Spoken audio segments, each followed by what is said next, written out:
Yeah, on behalf of my colleague co-investigators from the CARTITUDE studies, we wanted to look at what are some of the predictors associated with later onset toxicities, particularly the neurotoxicities.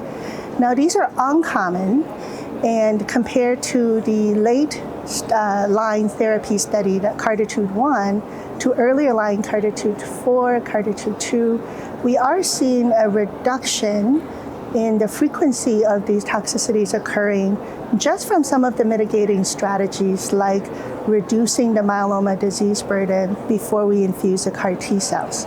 But they're not at 0%. So we wanted to see what other predictors can we find.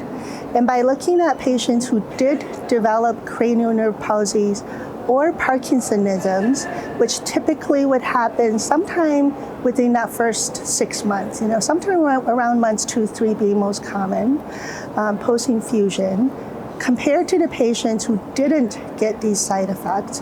What we found is that after the CAR T infusion, the patients who had a higher expansion of the lymphocyte count, which also corresponded to higher expansion of the CAR T cells, are at increased risks.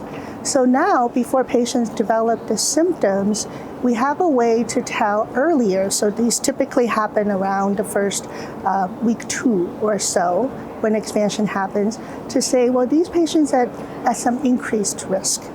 And so, are there early mitigation strategies that we can try potentially at that time? So not necessarily for all patients, but only patients who had some of these increased features.